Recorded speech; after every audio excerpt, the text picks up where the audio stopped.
Hello, beautifuls. Happy New Year's. It is New Year's Eve, and there are many people that are contemplating their New Year's resolutions. And did you know that the first recorded New Year's resolutions was about 4,000 years ago? And that was with the ancient Babylonians. And of course, their New Year's was mid-March because that was their calendar year, and that is when they planted their crops. And they made resolutions or promises to the deities there to have good behavior, to repay their debts, and to return borrowed items. And they felt if they lived up to these promises, that their crops would be blessed, they would be given fortune and comfort. And if they didn't live up to these promises, they would be met with misfortune. And then fast forward to Julius Caesar, who tweaked the calendar, and New Year's became January 1st. And although their rituals were a little bit different, they also performed New Year's resolutions. They all reaffirmed their allegiance or loyalty to the king, and they made promises to the god Janus for good behavior for the year. And just like the Babylonians, they believed that if they lived up to this promise, the god Janus would bless them. Well, things really are no different. It's 4,000 years later, and we are still making resolutions. It might not be to the god Janus, but it is about making changes so that we have a better experience. In 2018, in Canada, it was surveyed that 70% of all Canadians had a New Year's resolution. Yet, it was only about 8% that actually were successful. So it's so important about getting clear about what it is we want to change, to define that.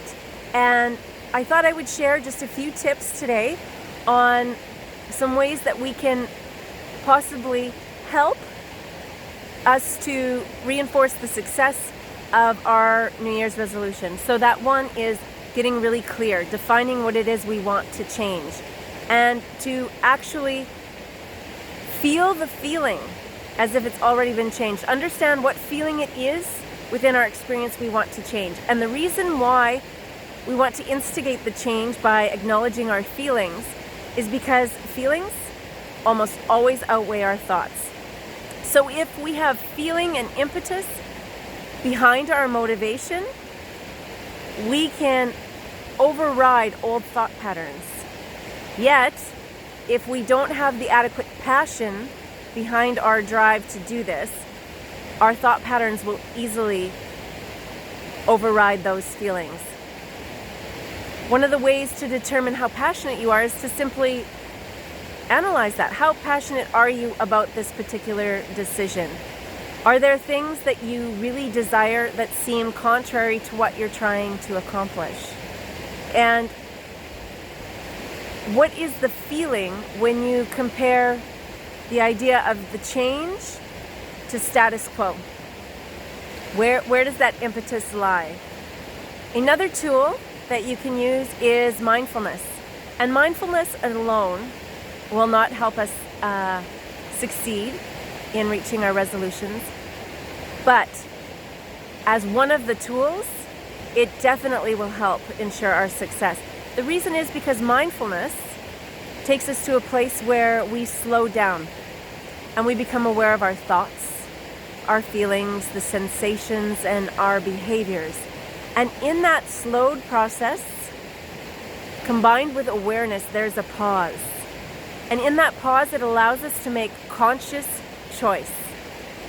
When we aren't mindful, that pause isn't there, and instead of making conscious choices, we override with ritual, behaviors, and thought processes from the past, which make it really difficult for us to integrate change. Another thing to look at is the root of the problem. because quite often our resolutions are just addressing the surface, and there are underlying deeper issues that are motivating factors for what appears on the surface.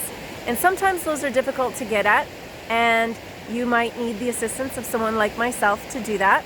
And I would encourage you to please reach out, especially if it's been a resolution that you have been recycling from year to year. I would love to see you become successful at that change. And then just some questions to ask yourself. What support system do you have in place for this change? What are some of the possible ways in which this change could be sabotaged by yourself or by others? And what could you do to circumvent that sabotage? And then another thing to consider is, what affirmative actions can you start taking immediately? Doesn't matter how small they are. I like to keep these short. I could go on and on and on, but I wanted to just share a little tidbit to help you with your resolutions. And until we speak again, Happy New Year and be well.